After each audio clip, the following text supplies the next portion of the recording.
Okay, I'm going to try to get through this one without coughing, and you'll just have to ignore my son's noises in the background because that's what he does. But that is something, and of course he's going to be quiet now, but that's something that I have to address in the classroom with my special education students.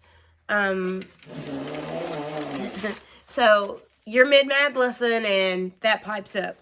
So Indonesia, you're right, those three elements, the scales and rubrics and student expectations and goals. I think knowing their expectations and knowing their goals benefits them greatly. I saw that tremendously in my art class. This is where, you are right now. This is where I'm going to take you, and this is how we're going to get there, is, how I start off the year with all of my new artists.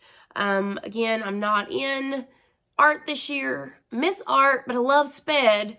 I'm torn between the two. But tracking student progress, I think, for art, I have them keep a folder and it has everything in it. And then every 9 weeks we stop and we look and we do variations of the same assignment.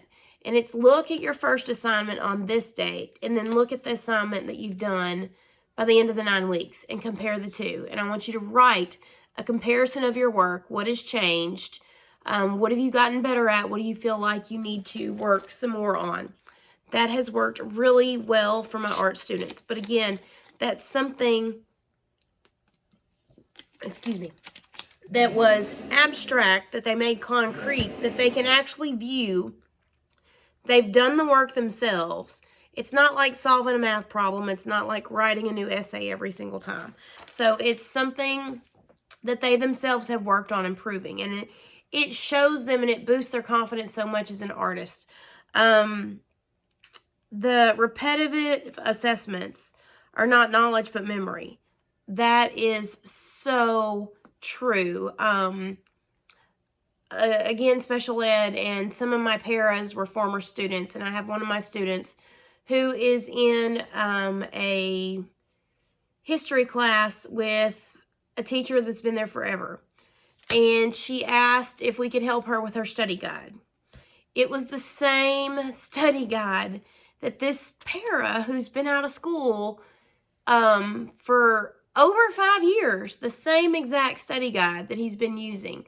So are those students really getting something new? Are they being challenged? Is the rigor there?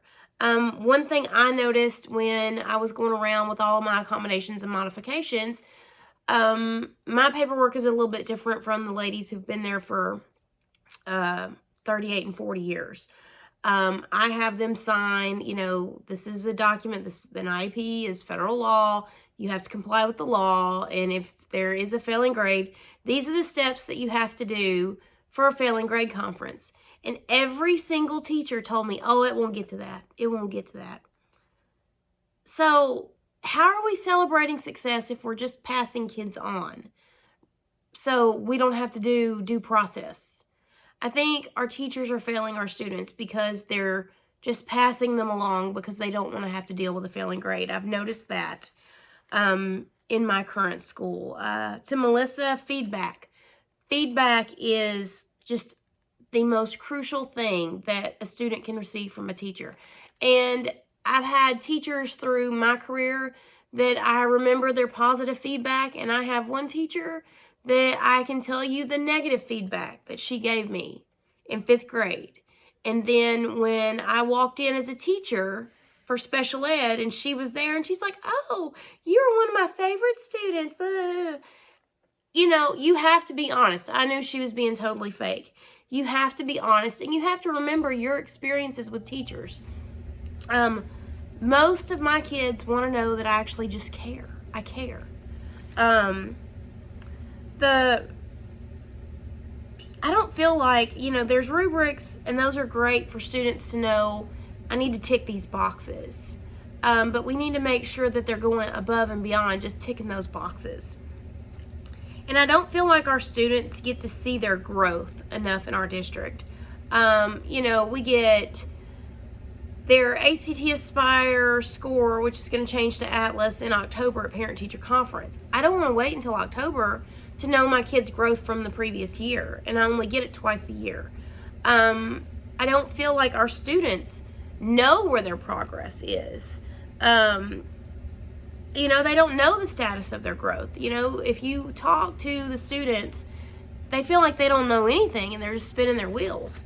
So, you know, I understand we have 15,000 some odd hours to teach these standards, but we only have 9,000 some odd hours for instructional time. But we need to do a better job at communicating to our students, this is where you are, this is how much you've grown, look at the, you know, look at how much better you're doing because you're applying yourself.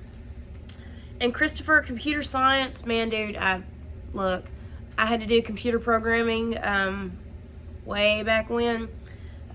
Patriot Act back when, this hardcore stuff.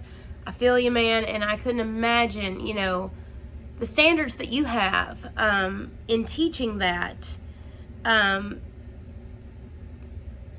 just understand that the students are just on that scale and trying to figure out where they are on that scale. Tracking the student progress. No one works for free, and I think when we share their progress tracking, that's just paying them with knowledge of their own self-worth. You know, that's kind of, I guess, one of the biggest things is I need to know that I'm doing good, and I don't need to wait until 4.5 week report or 9 weeks to know. I would like to know, just because I made an A on assignment doesn't mean that I understand the material. It just means that I found the answers you wanted somewhere. So I think there's a very big difference between a grade and actual progress. I think that's a great motivator to a student when they can actually see their knowledge growing and can test their knowledge growing, and it's not just in a grade or on a report card or a transcript. Culturally responsive teaching with a growth mindset. That's crucial to what's going on today. They need to know that there are going to be hurdles, there are going to be bumps in the road, but we can get over it. And just the instructional time versus the number of standards. That's crushing all of us. Stephen, clear and direct feedback, absolutely. I think that, you know, that's essential to anything, whether it's a sport, whether it's, you know, a job interview or, you know, a class or knowledge or anything. Clear and direct feedback and communication. It's got to be two-way communication. It can't just be that one-way street.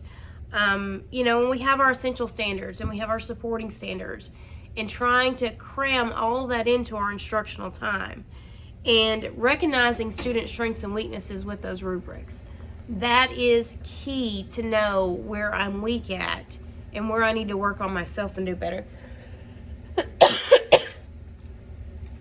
You know, and what you said with actually tracking the student progress with your common formative assessments and collaborating strategies. And that goes back to the PLC process. Your team is crucial. Everybody needs to be working towards the same goal in the same direction. And I think that that is just essential to what we're doing. And what you said about incentives, you could not be more spot on about incentives. Last year was my first year in my current district, and they took away the fall semester test exemption. Everybody had to take the semester test before Christmas break. It didn't matter if you hadn't had 6 absences or if you had an A or whatever, everybody took the test. Well, because everybody had to take the test, nobody really cared. Absences were off the charts, you know, grades were down, and everybody hates it because there's nothing to work for. So, and then when you looked at our test scores from the previous year, our test scores fell way off. They didn't care anymore. You took away the one thing that they worked for to get out early enough at Christmas break to go do some extra hunting or whatever. You took that away, or our admin took that away, and they stopped caring. And that incentive is critical. Again, nobody works for free. Everybody's looking for something when they work. And Lisa, the learning targets, And, I'm trying to figure out the I can and the learning targets. I use those in SPED for growth and mindset and social emotional learning. So every morning we start off with an I can statement. But again, it's special ed, and they need that confidence because they go out and some of my kids, even though we have paras with many of them, we can't stop all the bullying, and we can't stop the bullying for other kids who are different. I think they have said that myself and my crew of paras have written up more kids for bullying this year than ever before, but every single one of my paras has somebody in their life that has some kind of challenge, and so we are kind of more in tuned to when kids are being made fun of, because those are our people. And things are changing and it's stopping. I met with Special Olympics because our school hasn't been involved in Special Olympics for many years before COVID even happened. And Special Olympics, their, I guess, promotional thing now is the R word means respect. So it's just that growth mindset, that social emotional growth. Every day in special ed, I take data. It's data for, how many objects did this friend throw or didn't throw today, or how many times did he scratch, or how many times did he hit, or did he not hit, or how many outbursts did we have? Things like that. We have some students that are bigger than us, and they can't hurt us. And it doesn't matter all the CPI in the world, when you've got a student that you barely come to their sternum, and they've got a good 150 pounds on you. It doesn't matter all the training in the world. You're going to get hurt. I got hit in the eye the other day. It happens. It's part of it. But then, the parents are like, well, what did you do to trigger my special little angel? We didn't do anything to trigger your little special angel. They were fine 1 second, and the next minute they were swinging. We were just sitting next to them in class the way that we were supposed to do. Nobody in the class said anything to them.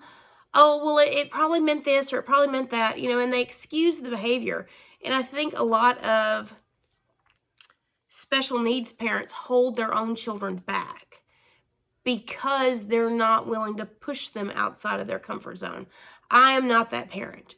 My son is nonverbal. He functions cognitively at about 12 to 18 months.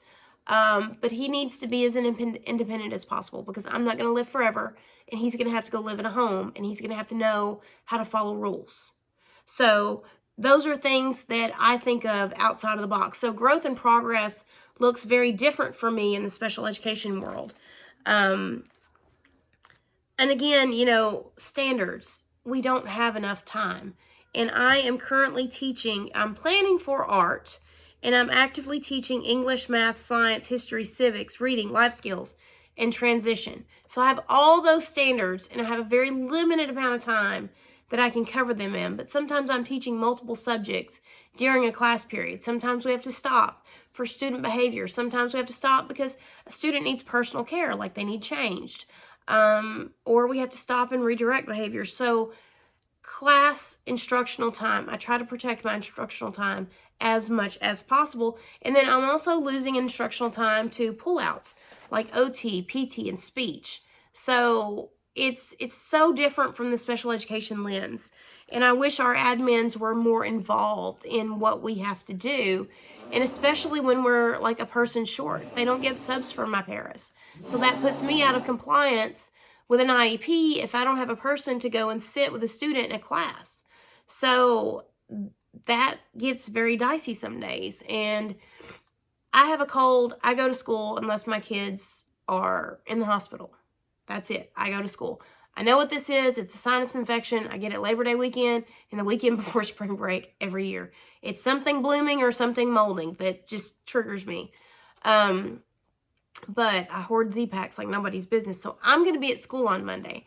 I have one para out because she's going to be sick. She's already messaged me. She's running 103 fever. I have another para who has sick children. So that's going to be out of 3 paras, I'm only going to have 1 para. And she's dedicated with 1 student.